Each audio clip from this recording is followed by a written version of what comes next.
Hello and welcome to a new episode of the Beyond the 80 podcast, brought to you by Neds. As always, I'm your host, Dan Talentine, and I'm joined once again by some very special guests right across the game of rugby league to talk all the latest news and opinions, and most importantly, have a bit of fun along the way. Joining us on the line today is a man very much loved by all West Tigers fans, as well as every fantasy coach out there as well. Welcome to the show, David Nofoaluma. Hey, Dan, how's it going, mate? Very well, mate. Thank you for joining us today. How's isolation and training and everything been going so far? Yeah, so far so good. Just keeping busy, keeping myself occupied. So obviously you've got to keep training, keep fit. So but yeah, just staying positive with everything. So yeah, it's been good. We've seen a few of the boys really ramp up a bit of their video gaming. Alex Twirl's just probably smashing it in the gym. What's a regular day like for you at the moment, mate? Well, most days you'll find me on a golf course. But yeah, nice. I'll try to play games, but I'm not much of a gamer compared to some of the boys in the team. But training in the morning. If I'm not playing golf, just spending time trying to spend time either finding stuff to do on my laptop or just but yeah, or watching Netflix. Yeah, nice, mate. How is the golf going at the moment? You've always been a pretty big golfer. Has it been going okay? Yeah, well, yeah. The thing with golf is the more you play and practice, with anything you get better. So yeah, it's something that I enjoy doing, and it keeps me it keeps me happy during this period too. Well, mate, you've always been a pretty big people person. You love being around the boys. How have you found it kind of training by yourself? I guess that must be a bit of a weird kind of thing to get used to. Yeah, I'm used to being at training in the gym with the boys. I like to carry on a bit in the gym and get the boys going. So that's one thing I definitely miss. But in terms of self motivation, yeah, it can be tough at times. But sometimes it can be a challenge for yourself, and I think that's how you got to think. You got to come out of this pandemic on the other side and be prepared to be better than what you were before it. May 28, I guess we kind of have that date now from the commission to know around when we're planning to come back to footy. How much of a boost was that to kind of know that that's not too far away? Yeah, it's definitely exciting. It's a game I definitely love playing, and it was even tough when we're playing with no crowds. I love having the crowds there. It makes the game exciting. So I'm looking forward to hoping that it is true and we go back on the May 28th. And most importantly, just I love being around my teammates. It's fun. It's a fun environment to turn up to work and be able to just hang out with your teammates and be able to train. And I think that's one thing I miss. Who's obviously I guess it's probably a couple of weeks until the boys are all back together at training. Who's going to be the rowdiest when they're all back together? I imagine BJ, Josh Reynolds, those guys will be pretty annoying. Yeah, Josh is a bit of a clown. I wouldn't say annoying, but no. If anything, it's just if anything, I'll probably say myself, honestly. Okay. Bit of honesty is not the worst thing. Well, mate, thank you for your time today. We've got a bit of a fun show lined up. We've got a new game we're rolling out, and before we'll finish with some questions that got sent in by the members and fans. So coming up after the first break, we're going to play a little game called 10 Years Time. That's a win. This NRL season, take it to the Neds level. Well, thank you for joining us today, David Nofoaluma. I'm going to jump straight into a new segment we're rolling out today. We're calling this In 10 Years Time, and it's a bit of a chance for you to build a little bit of a dream team, all right? Now, I know you've been around the game for a fair while now, and we always see you up in the office. You're pretty clued on. You're giving the CEO, Justin Pascoe, lots of tips about how to run the organisation. We know you're practically employed by Bryden's lawyers as well. So, mate, we know you're a very clued on guy with how a football team works. And what I'm going to do is I'm going to give you a few different little situations, and you get to pick a teammate that you think's going to be the best person for that situation. All right. And So what we'll do is we'll give you the situation, and then you can pick a teammate, and then you can also pick a player around the NRL. All right. Now it might seem confusing, but what we'll do is we'll run it in, and I reckon you'll start to figure it out. So the first one's pretty simple. All right. The situation's this: it's 24 all. There's 10 seconds to go, and you've got one play to try and win the game. Which of your West Tigers teammates do you want to have the ball? Like who's the go-to in that situation? What's it? 24? Did you say? 24 all, 10 seconds to go. Who's the person you want to have the ball? Cheekham. Michael Cheekham. We saw him a few times last year, mate. Is he is a bit tough to handle in those last-minute winning situations? Oh, some players are built for clutch moments, and he proved it last year. So, yeah, he got it a few times. So, yeah, nice, man. I like yeah, that. I like that. So I'll go with Cheekham because not often you can do it once, but if you do it more than once, it's not a fluke. Yeah, nice. I like that. What about if you think about the NRL as a whole? Like, who are the players late on?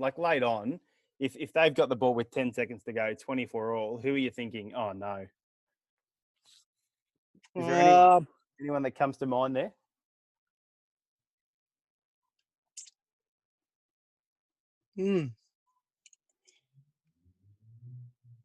Just try and think. Is 10 seconds to go. Who I'm going to think? I'll probably go for Feeder. David. David Fafita, yeah. Look, he's just getting bigger and bigger and better, isn't he? Yeah, he's fast for his size. So, he's pretty good.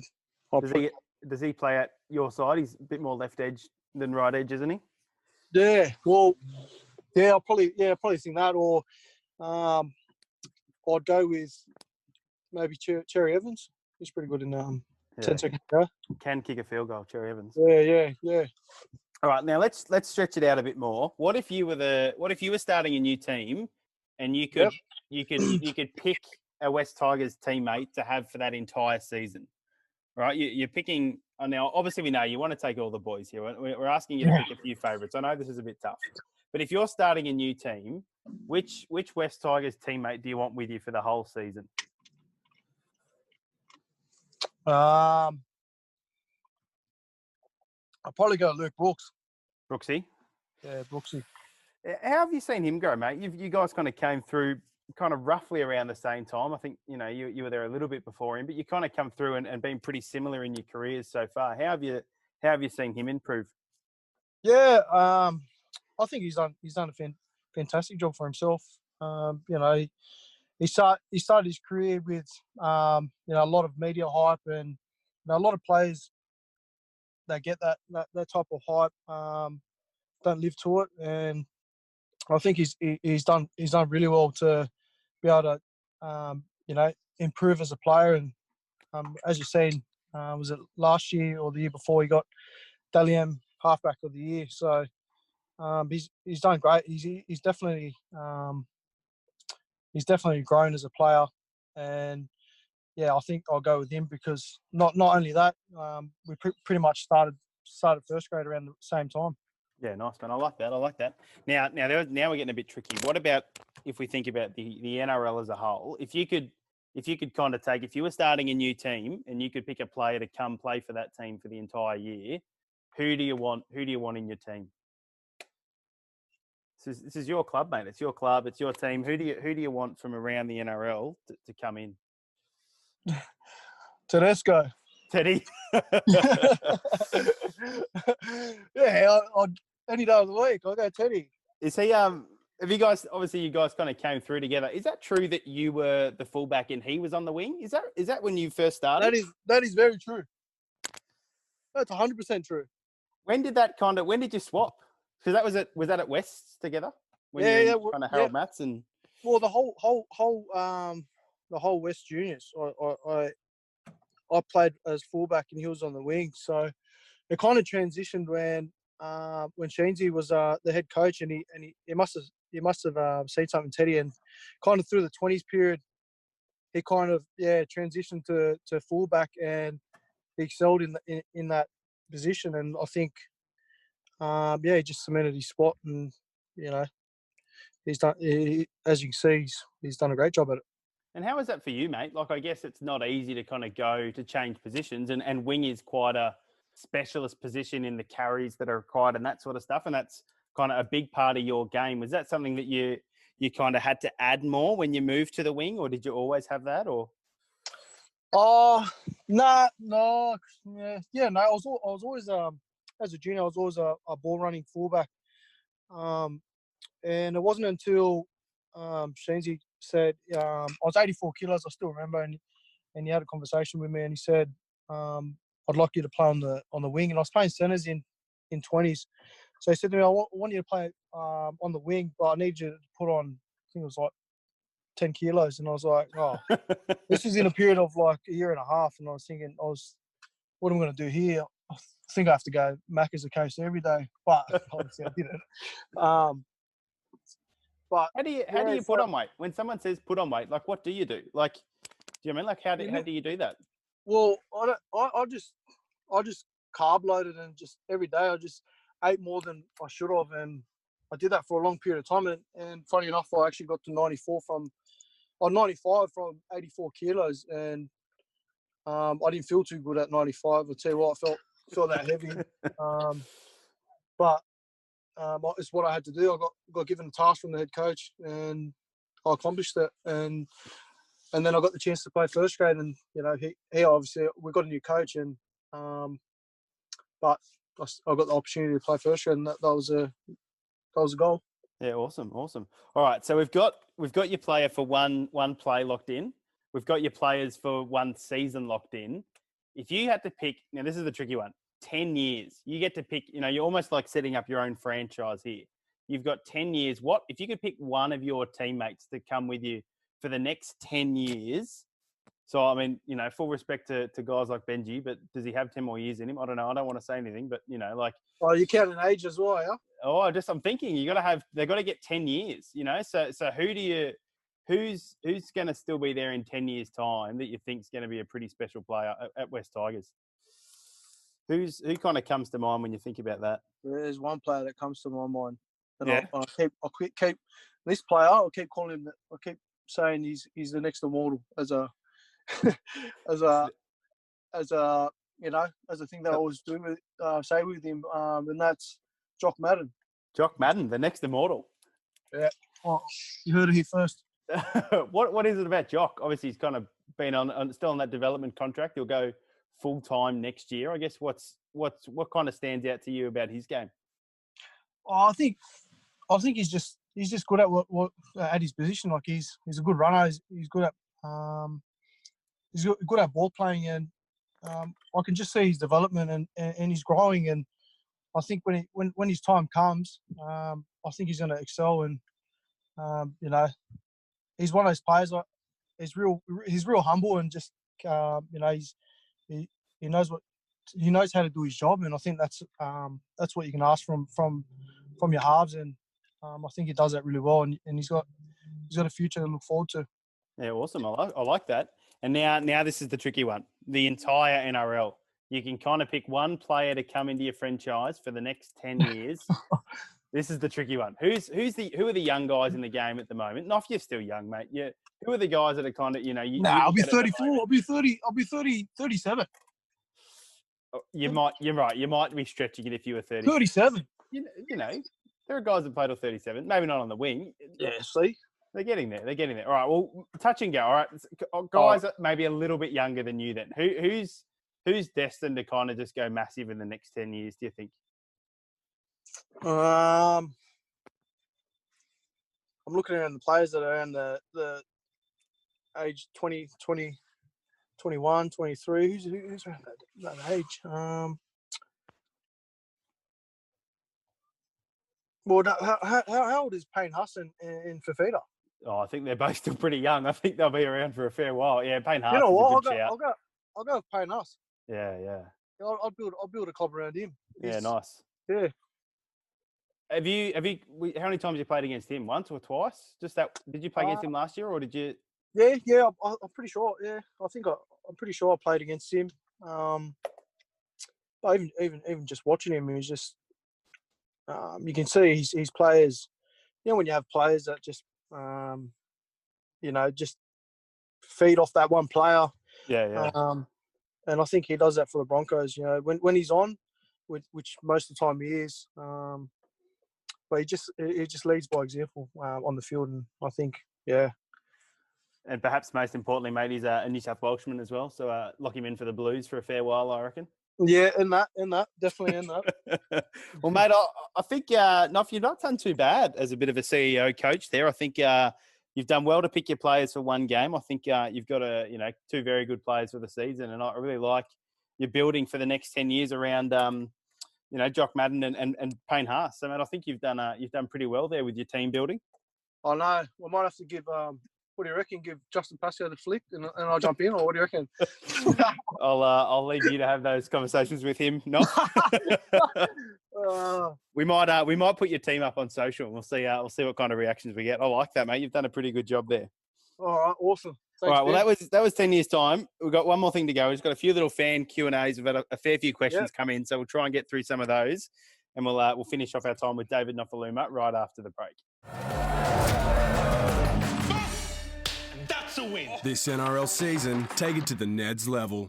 You're listening to the Beyond the 80 podcast, sponsored by Neds. I'm joined by David Nofoaluma. Nof, thanks for your time. We've got a few questions here to finish off, and I'm looking forward to some of these because I think we'll get a little bit of a different insight into you here. So, mate, I'm just going to quickly roll through these questions and just do your best with some of these. So, Question from at 4020_Grazit.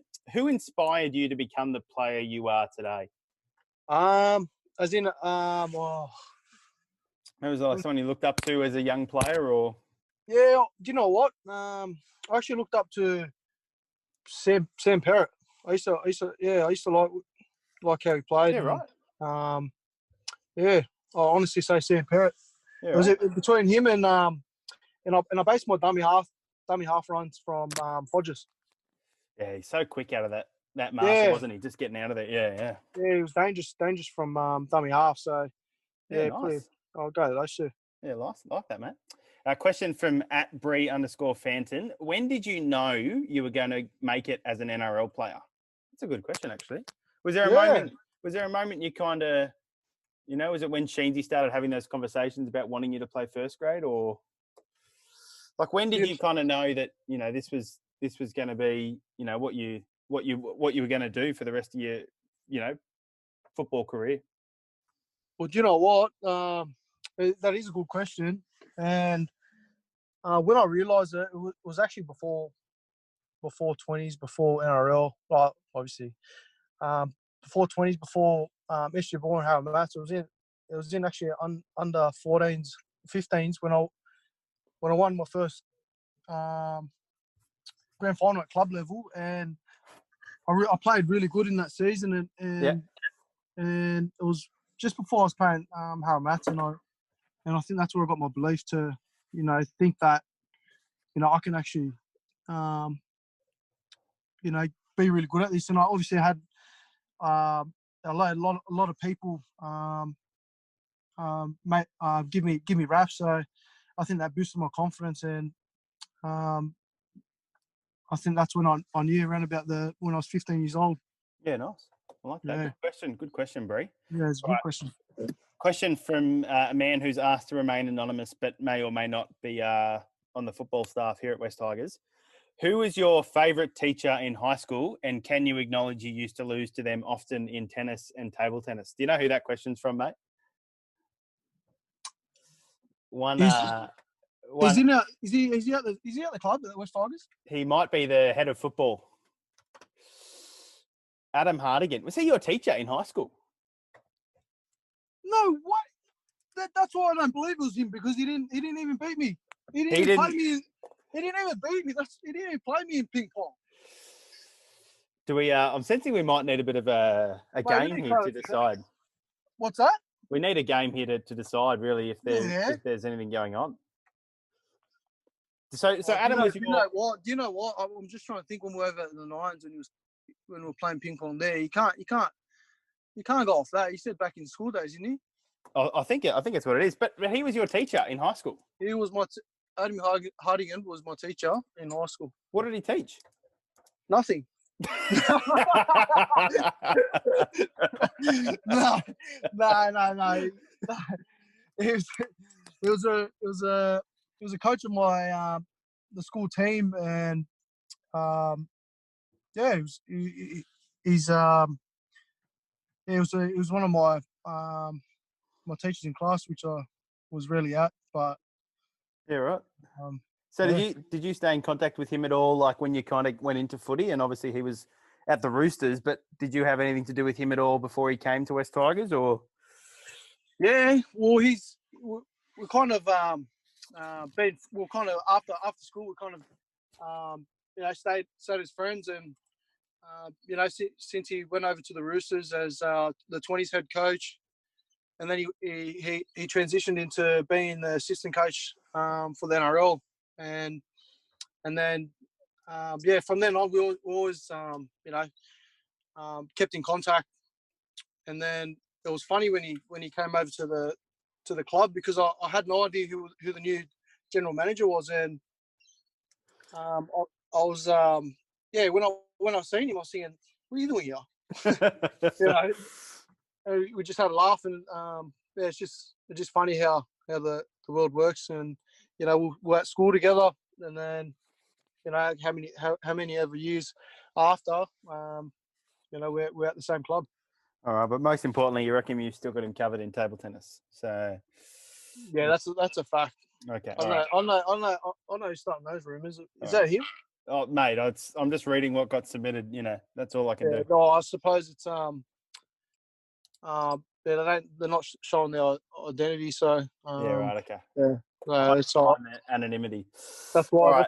That's why they don't show it, because they know it's not true. All right. Question from Michael. This is a little interesting one here. Who is your celebrity crush? Celebrity crush. Let's get into all the big issues here on the Beyond the 80 podcast. Yeah, that's all right. Celebrity crush would be Eva Mendes. Eva Mendes. Yeah, right. She's sexy. Oh, all right, mate. Question. I'm just gonna move straight on there. Question. Yeah, all right, mate. Question from Amy. If you worked at McDonald's and someone was being rude, would you spit in their food if they didn't ever find out? No way. You're a man of integrity. You're a man of integrity, Nof. No way. No way. That's COVID-19. Come on. I really like that. Well done, mate. Well done. All right, two more to go here. Question from Daniel. Right. If you could train, this is a nice one. If you could train with any athlete in the world, who would it be? Oh, this is a tough one. It's between two athletes. It would be either LeBron James or Cristiano Ronaldo. Ooh, it's a tough one, eh? It's a tough. You could probably do cardio with LeBron, with Cristiano, and you could do your weights with LeBron. Stuff the weights. I'd just like to play. get him stuff the weights. I'd just like to hang out with him. He's pretty. Yeah. I'll probably. You know what? I'll probably go LeBron James. Yeah, right. He's got that aura, doesn't he? He's just the man. Yeah, he's the man. Nice, mate. Last question. This one from James_Peach. Do you have many people hit you up about fantasy, and do you play it yourself? Yes, I do. You do? I know you're pretty popular in the fantasy game. I know. I think people really like the meters and the tackle breaks and a few tries. Yeah, start the year, no dramas. Yeah, I see. Do you know what? I get so yes, I do. I get so many. And for myself, I didn't think I didn't think I could do it. I thought it was part of part of the game, like the betting thing. So I didn't think I could. So no, I don't have my own fantasy team. But I do get a lot of people ask me about it. And tell me, and they get heaps of them just give me raps on getting them fantasy points. Nice, mate. Well, mate, you keep getting us wins and keep getting them fantasy points, and everyone's happy. All right, that's all right. Well, mate, thank you for your time today. What's on the training schedule for tomorrow? Well, tomorrow's bit of cardio and a bit of fitness. Just yeah, just the usual Keep ticking schedule it over. that our trainers doing a fantastic job getting our programs together and getting all the team, all the players, fit and healthy. So yeah, hands down, we're doing we're doing a great job. Each player to keep track and we're staying in touch with each other, and I think that's the main thing. Well, fantastic, mate. We really appreciate you joining us today. Thank you to Neds for their support and for everyone for tuning in and listening. We really appreciate all the iTunes reviews and ratings, so keep those coming in, and we might even read out some of our favourite ones on the show next week, actually. So keep those coming in. David, thank you for joining us today. No worries, mate. Appreciate it. We'll catch you next time on the Beyond the 80 podcast.